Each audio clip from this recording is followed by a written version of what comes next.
I find myself in need of a wife.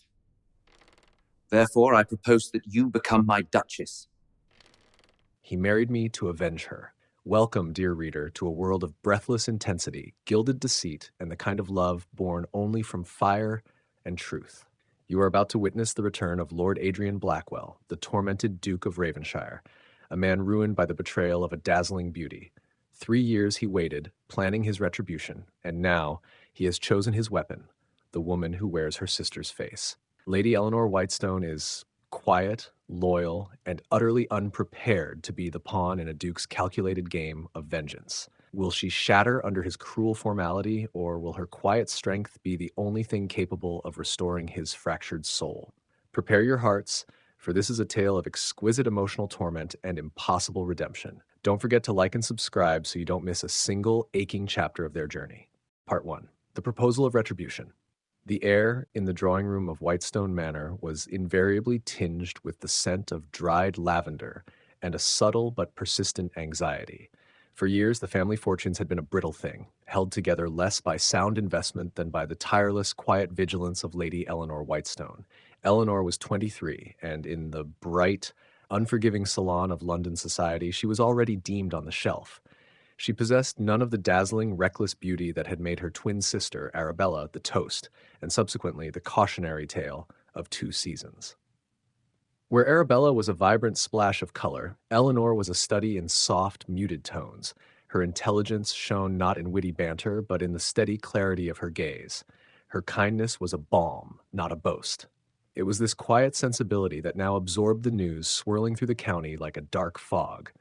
Lord Adrian Blackwell, Duke of Ravenshire, had returned to England. The name, even whispered, carried the weight of a shattered reputation and a scandalous past.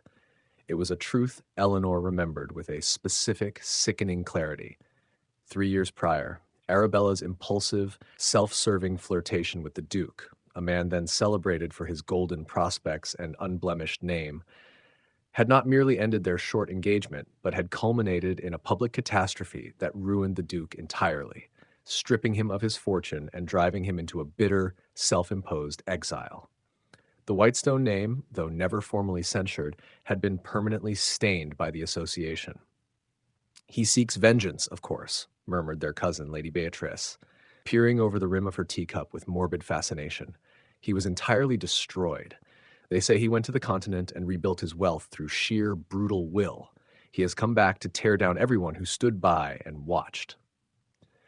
Elinor said nothing, but the thought was a cold knot in her stomach. Her sister, always a creature of impulse and self-preservation, had fled the manor a week ago, ostensibly to visit an aunt in Bath, but Elinor knew the truth. Arabella was running from the shadow of the man she had wronged.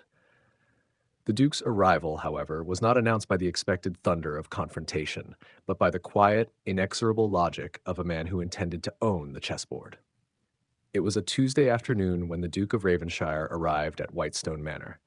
His equipage was the finest in the district, his livery impeccable, yet the man who stepped down from the carriage was a stark contrast to the memory Elinor held, the vibrant, smiling Adrian Blackwell of 3 years past. The man who stood before them now was forged of harder, colder material.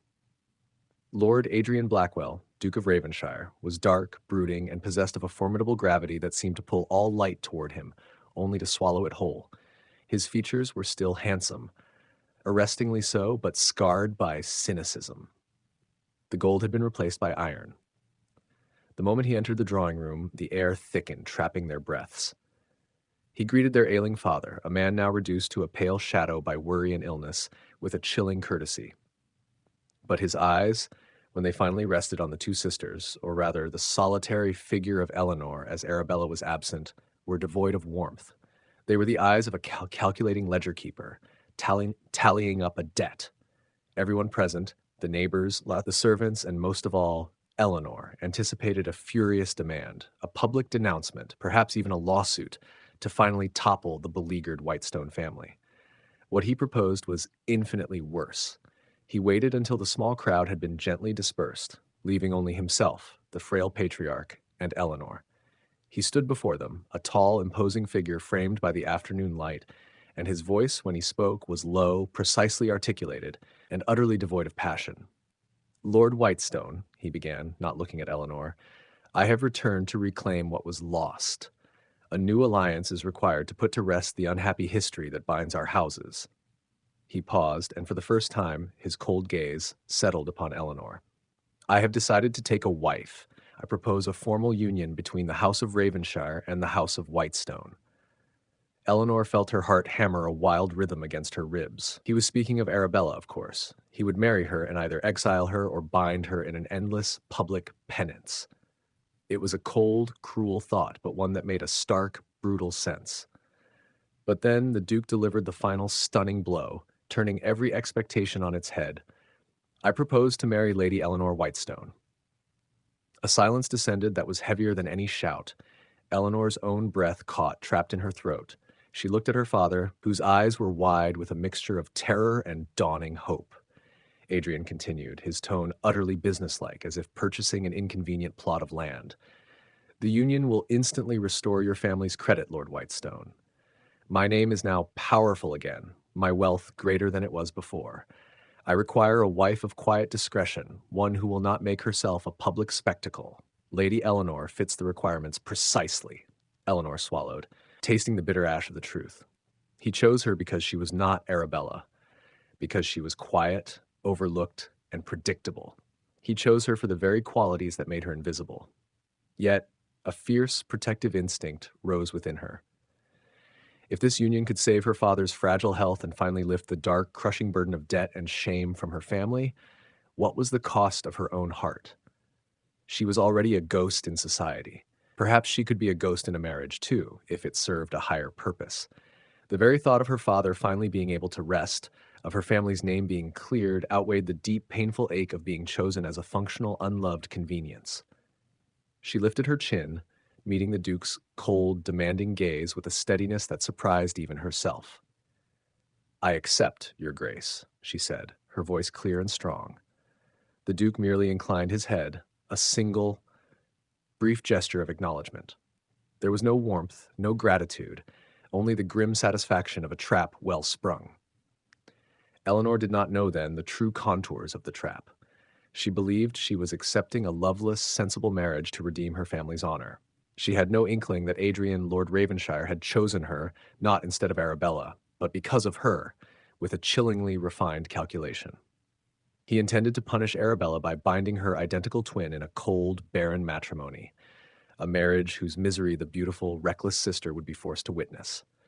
His revenge would not be a quick, clean strike, but a slow, agonizing spectacle. Elinor Whitestone was simply the perfectly crafted instrument of his retribution. As she watched him depart, leaving behind a silence that felt heavy with fateful consequence, Elinor felt a cold tremor. She had accepted her fate, now she had only to survive it. She only wished she knew what lay beneath the Duke's terrible, handsome facade.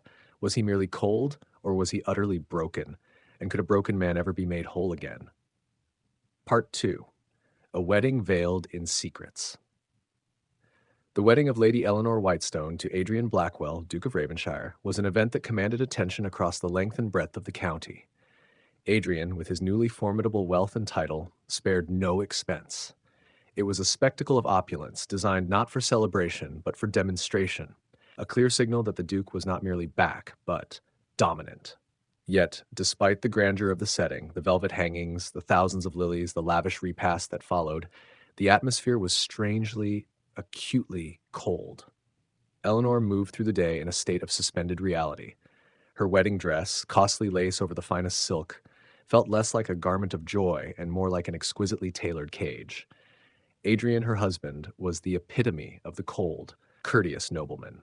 Before the altar, his hand had closed around hers with a touch that was purely functional, not intimate. He recited his vows in a deep, steady baritone, committing himself to a life with her. Yet his eyes, those cold, magnificent eyes, never met hers. They looked over her shoulder, or toward the high, vaulted ceiling, or perhaps, she thought with a painful twist, straight through her. The guests, while outwardly effusive, whispered of the peculiar nature of the union. "He looks at her as if she were a new stable boy," one dowager was overheard remarking. "But then she is the quieter twin.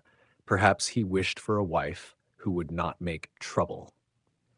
Elinor, however, was determined to be more than a convenience. She was a Blackwell now, the Duchess of Ravenshire. She held an innate, quiet pride that refused to shrink under Adrian's chill or society's cruel curiosity. She resolved to be a dutiful wife, impeccable in her management of his sprawling household and unwavering in her public loyalty. If he had married her for her discretion, she would give him discretion that was utterly beyond reproach. Their journey to Ravenshire Manor, the Duke's formidable ancestral home, was marked by the same unsettling formality. The manor itself was a Gothic masterpiece of shadowed stone and ancient woods, inspiring a sense of both awe and dread. It was beautiful, but felt more like a fortress built to repel intimacy than a hearth built to welcome a marriage. In the vast master suite, separated now from her family and all she knew, Elinor found herself alone with her husband for the first time as his wife. Adrian was gentlemanly, excessively so.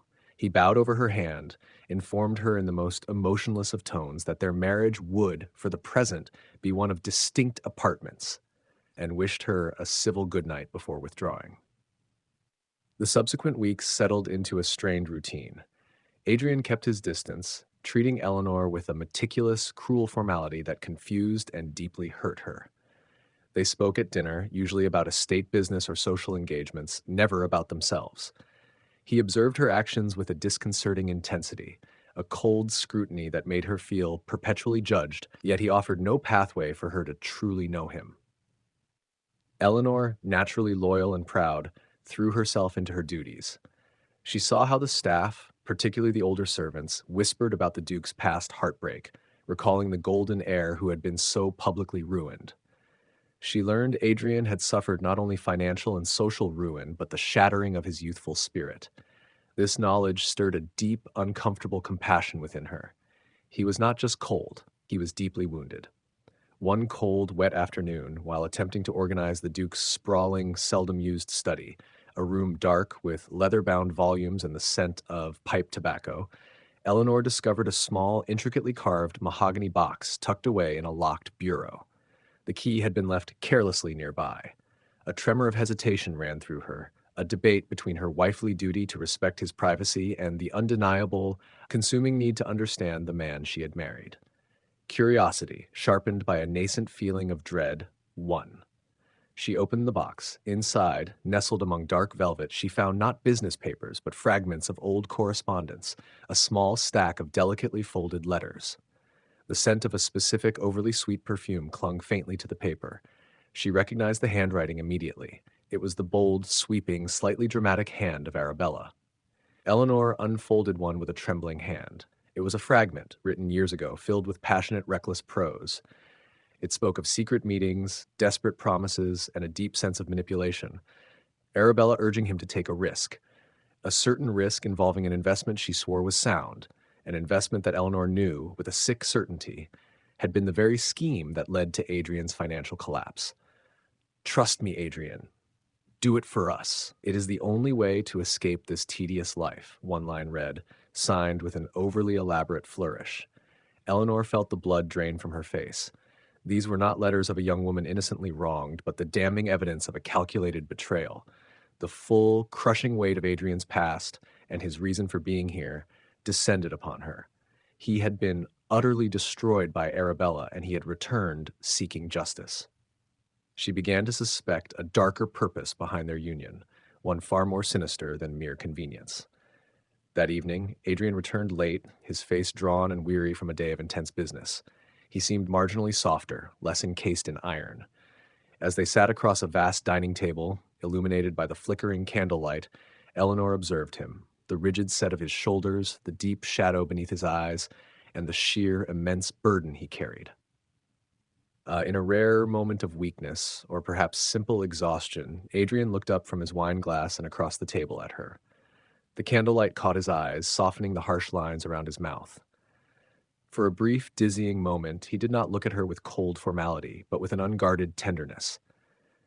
His expression was fleeting, almost immediately snatched back behind his usual mask, but it was there, a flicker of recognition, a hint of vulnerability. It was enough to send a startling jolt of warmth through Elinor's chest, a reckless, hopeful feeling that defied all logic. He almost looked at her, like he felt something. She quickly composed herself, folding the dark, painful knowledge of the letters tightly within her heart. Adrian was a man seeking retribution, yet he was also a man who had been deeply and cruelly betrayed. She was his means to an end, his instrument of vengeance, but she could not extinguish the fragile, nascent hope that perhaps beneath his cold armor he might yet be reached. The suspicion was a terrible burden, but the flicker of tenderness, though momentary, was a dangerous, alluring poison to her lonely heart. My lady, you are now Duchess of Ravenshire. Part 3. The Mirror and the Ghost. The Duke and Duchess of Ravenshire were required by rank and expectation to attend the grand masked ball hosted by the Marchioness of Devonshire. It was meant to be a triumph for Adrian. The exiled prodigal returned, more powerful than ever, and accompanied by his respectable, if rather unremarkable, bride. Elinor wore a mask of black velvet, utterly plain, which only served to emphasize her stillness amongst the glittering throng. Adrian, tall and unyielding beside her, wore a mask that covered only the upper portion of his face, leaving his cold, handsome mouth exposed. They stood together, yet were worlds apart.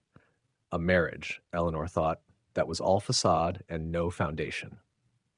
As the evening wore on, Adrian was drawn into a fierce political debate with a rival peer, leaving Elinor momentarily alone near an alcove draped in silk.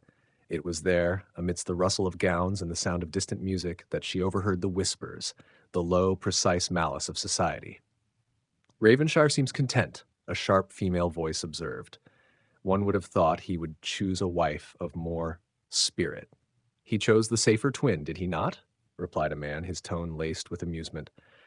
Everyone knows Arabella was the fire, the beauty. Elinor is merely the convenient antidote to scandal, the plain, loyal echo. Indeed, she is the shadow in the mirror, the lesser twin, a quiet, useful ghost bound to a broken man. The words struck Elinor with a physical force, tightening her throat and chilling her blood. It was one thing to know you were overlooked. It was quite another to hear yourself brutally defined as a consolation prize, a lesser twin chosen only for your capacity to be invisible. Her quiet strength threatened to fracture under the weight of such public humiliation. She retreated to her carriage early, pleading a sudden headache, and arrived back at Ravenshire Manor long before Adrian. She sat alone in her massive bedchamber, the heavy, elaborate wedding dress still on her body, staring into a silver hand mirror, searching for the ghost they spoke of. Adrian arrived back in the early hours, clearly having sought solace in the copious wine offered at the ball. He moved through the silent house with a heavy, careless tread. Elinor heard him enter his dressing room adjoining her chamber. Driven by the ache of the whispers and the truth of the letters she had found, she rose and wrapped a heavy shawl around herself, her heart beating a frantic measure. She knocked once, quietly, and entered. Adrian stood with his back to her, undoing his waistcoat. He was powerfully built, the lines of his body taut with a coiled tension that always seemed ready to spring. He turned slowly, his eyes heavy-lidded, glazed with drink and clouded with memory. He looked at Elinor, but the sight that truly registered in his mind was not the woman before him. The alcohol had peeled away the layers of his control, leaving him raw, exposed, and tragically mistaken.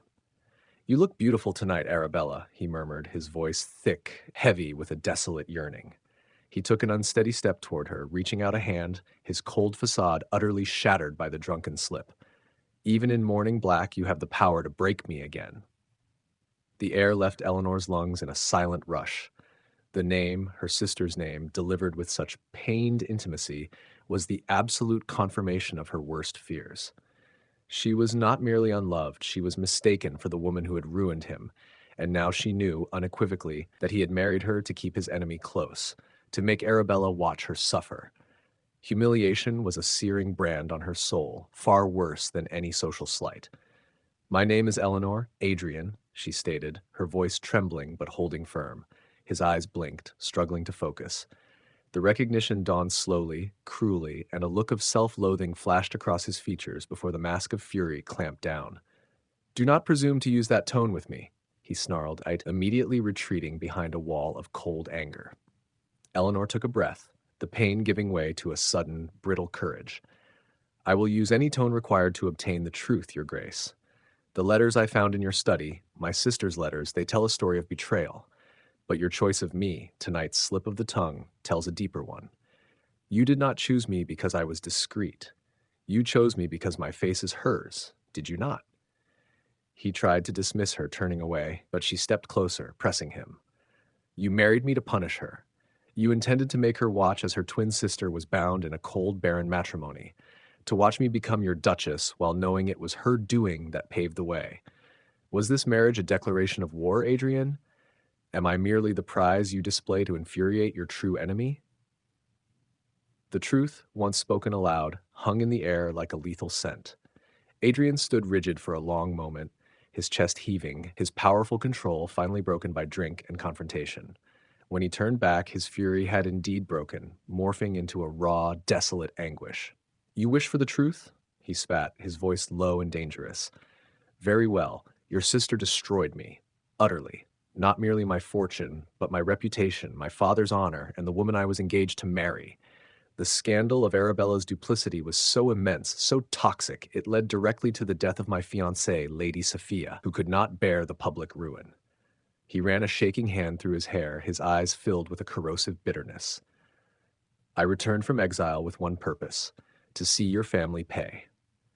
I married you because you wear her face, and yes, I wanted her to suffer the exquisite torment of seeing her lesser twin crowned where she failed, only to realize that the crown is made of ice and the throne is built on hatred. He finished, breathless, the confession leaving him stripped and desolate. The weight of his cruelty and his pain filled the room. Elinor did not flinch, but the core of her heart felt utterly pierced. The realization was complete. He had planned her misery, woven her into his tapestry of vengeance without a second thought for her own humanity. She took a slow, deliberate step back, her back straightening into a rod of unbreakable dignity. The quiet woman had been chosen for her pliability, but the woman who now stood before him was fierce with self-respect. I thank you for your honesty, your grace, she said, her voice now dangerously calm. You have your truth, and I have mine. You married a ghost, and ghosts do not weep. She turned, walked out of his room without another word, and locked the connecting door, her hands steady, her movements precise. She did not cry. She would not give him the satisfaction of seeing her tears, for tears were a submission, and she refused to submit to his cold purpose. The Cold War between the Duke and the Duchess of Ravenshire had begun. Adrian was left alone in the wreckage of his confession, facing the chilling emptiness that his calculated cruelty had wrought, while Elinor, locked away, vowed to wear her invisible wounds with a dignity that he could never break. Bella, my dear, Adrian, it's Elinor. Elinor. But I thought... The silence that followed that awful confession was louder than any scream. Elinor knows the devastating truth. She is merely the shadow in the mirror, bound to a man who still mourns a ghost. She has refused him her tears, choosing dignity over despair, but the Cold War has begun.